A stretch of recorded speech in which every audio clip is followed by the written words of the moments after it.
নমস্কার বন্ধুরা, আমি সুমনা চলে এসেছি আজকে আমি আবার একটা রেসিপি নিয়ে আমার রেসিপির ঝুলি থেকে। আশা করি আপনারা সকলে ভালো আছেন, সুস্থ আছেন। আমি আজকে আপনাদেরকে দেখাবো মূলোর শাকের একটা রেসিপি। তার জন্য নিয়েছি এখানে 4-5টা শিমকে আমি দু টুকরো করে কেটে নিয়েছি। 4-5 না 5-6টা শিম। এখানে একটা বেগুনকে নিয়েছি মিডিয়াম সাইজের, এটাকে এরকম লম্বা লম্বা করে কেটে নিয়েছি। আর এখানে আলু নিয়েছি। তো এই আলুগুলো আসলে সবজিগুলো আমি একটু আগে কেটে রেখেছিলাম, যার জন্য দেখুন আলুগুলো একটু ধুয়ে রাখলেও একটু মানে লাল হয়ে গেছে। আমি ওইদিকে রান্নায় ব্যস্ত ছিলাম, রেসিপি করতে পারিনি, তো সেই জন্য লাল হয়ে গেছে। তো এটা তো লাগলো সবজি। আর এখানে নিয়েছি এই দেখুন মূলোর শাক। মূলোর শাকটা আমার অনেকটাই ছিল, দুদিন আগে কেটে রেখেছিলাম, রান্না করা হয়নি বলে একটু হলুদ হয়ে গেছে, সেই জন্য অনেক বেছে বেছে ফেলে দিতে হলো।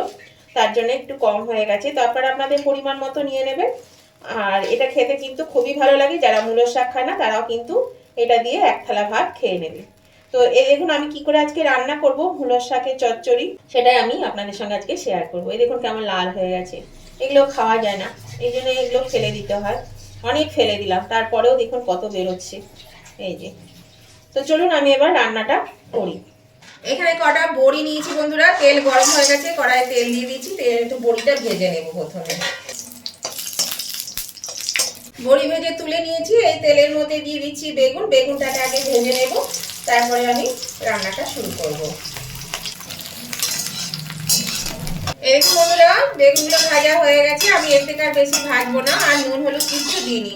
এবার আমি এগুলো তুলে নিচ্ছি বেগুনগুলোকে। এবার আমি এর মধ্যে তেল দিয়ে দিচ্ছি, তেল তো একদমই নেই, বেগুনে টেনে নিয়েছে, একটু তেল দিয়ে দিলাম। এবার আমি রান্নাটা করব, তেলটা গরম হয়ে যাক। তেল গরম হয়ে গেছে, তেলে এক টুকরো তেজপাতা আর একটা শুকনো লঙ্কা দিলাম, আর দিলাম হাফ চামচ কালো জিরে ফোড়নের মধ্যে। এবার আমি এই আলুগুলো দিয়ে ভেজে নেব, আলু শিম ভেজে নেব। আমি আলুটা দিয়ে দিচ্ছি, আর সবজিগুলোকে আগে ভেজে নেব। সবজি বলতে এখানে শুধু আলু শিম আর বেগুন আছে, আর কিছু নেই। এর মধ্যে দিয়ে দিচ্ছি আমি নুন, হাফ চামচ নুন দিয়ে দিলাম, আমার এটা ছোট চামচ সেই জন্য সেই হিসাবে আমি দিচ্ছি, এটা বড় চামচে হাফ চামচ হবে। আর দিয়ে দিচ্ছি একটু হলুদ।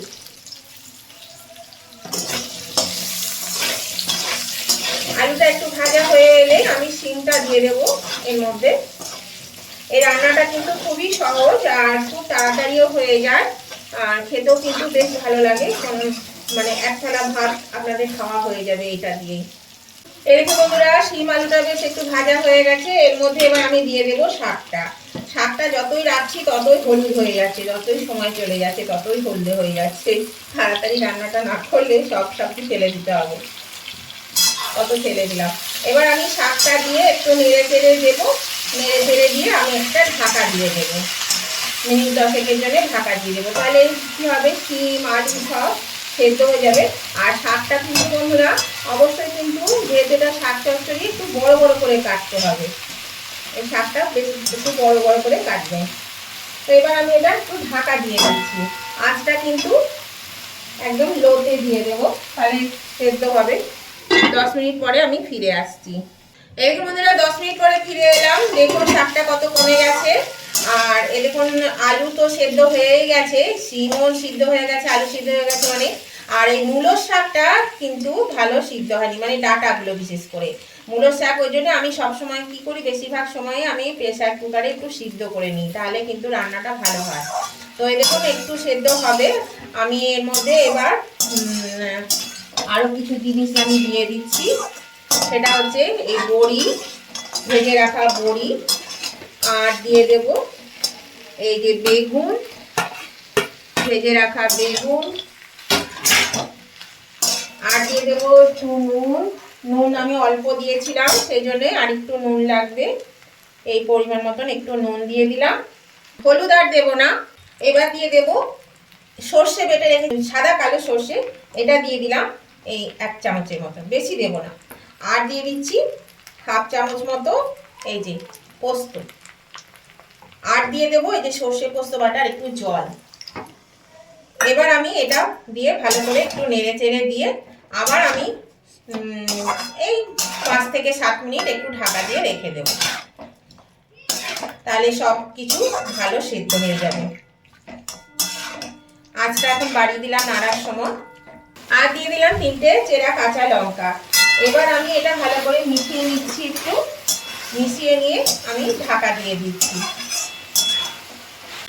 এইভাবে যদি মূলো শাকের চচ্চড়ি করেন আর সবজি আপনাদের পছন্দ মতন দেবেন, তাহলে খেতে কিন্তু সত্যি খুব ভালো লাগে।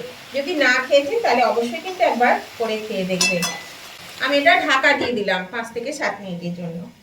এই দেখুন বন্ধুরা, আমি আবার ফিরে এলাম, ঢাকাটা খুলে দিচ্ছি। দেখুন এগুলো কিন্তু সব সিদ্ধ হয়ে গেছে। প্রথমে দেখিয়েছিলাম সিদ্ধ হয়ে গেছে, এখন তো আরো ভালো সিদ্ধ হয়ে গেছে। এবার আমি এর মধ্যে দিয়ে দিচ্ছি 1 চামচ চিনি। একটু মিষ্টি তো দিতে হবে, সেই জন্য একটু মিষ্টি দিয়ে দিলাম। এবার আপনারা যেমন মিষ্টি খেতে পছন্দ করেন সেই অনুযায়ী একটু মিষ্টি দেবেন। মিষ্টি না দিলে কিন্তু ব্যালেন্সটা ভালো থাকবে না, খেতে ভালো লাগবে না। তো এটা কিন্তু হয়ে গেছে, এবার আমি এটা নামিয়ে নেব। তো নতুন বন্ধুরা যারা এখনো আমার চ্যানেলটা সাবস্ক্রাইব করেননি, তাদের কাছে আমার অনুরোধ, অবশ্যই কিন্তু আমার চ্যানেলটা সাবস্ক্রাইব করে আমার পাশে থাকবেন। আর পাশে থাকা বেলটা অবশ্যই ক্লিক করে দেবেন। তাহলে কি হবে, আমি যখনই আমার ভিডিও আপলোড করবো নতুন নতুন, সাথে সাথে নোটিফিকেশন আপনাদের মোবাইলে পৌঁছে যাবে, আর সবার আগে আপনারা আমার ভিডিও দেখতে পাবেন। আর আমার উভয় বন্ধুরা আজকে ভিডিওটা দেখতে দেখতে যদি এখনো পর্যন্ত লাইক দিতে ভুলে গিয়ে থাকেন, প্লিজ লাইক বাটনটা একটু প্রেস করে দেবেন। আপনাদের একটা লাইক আমাকে এগিয়ে নিয়ে যেতে অনেকটা সাহায্য করে। আর আজকের এই নতুন ধরনের একটা রেসিপি আমি আপনাদের সঙ্গে শেয়ার করলাম। এটা আপনাদের যদি ভালো লেগে থাকে, যদি খুব ভালো লেগে থাকে, তাহলে আপনাদের বন্ধু বান্ধব আত্মীয় স্বজন সকলের কাছে কিন্তু একটু পৌঁছে দেওয়ার চেষ্টা করবেন। তার জন্য প্রচুর পরিমাণে একটু শেয়ার করে দেবেন। আর কেমন লাগলো আজকে এই রেসিপিটা আপনাদের, যদি ভালো লেগে থাকে তাহলে অবশ্যই কিন্তু একটা কমেন্ট করবেন। আপনাদের মিষ্টি কমেন্টগুলো পড়তেও ভালো লাগে, আর আপনাদের একটা কমেন্ট আমাকে পরবর্তী রেসিপি বানাতে অনেকটাই কিন্তু উৎসাহিত করে। তো দেখুন হয়ে গেছে, চিনি দিয়ে আমি নাড়াচাড়া করে এবার আমি তুলে নিচ্ছি। এটা কিন্তু খেতে খুবই ভালো হয়, অবশ্যই কিন্তু একবার হলেও করে খেয়ে দেখবেন। মূলোর শাক ভাজা, মূলোর তো অনেক রকম মূলোর শাকের তরকারি খান, তো এইভাবে একবার করে দেখবেন কেমন লাগছে খেতে। এই দেখুন বন্ধুরা, আমি নামিয়ে নিয়েছি। আর এটা দেখুন দেখতেও যতটা ভালো লাগছে, খেতেও কিন্তু ততটাই সুন্দর হয়। অবশ্যই আপনারাও একবার করে খেয়ে দেখুন, আপনাদেরও ভালো লাগবে।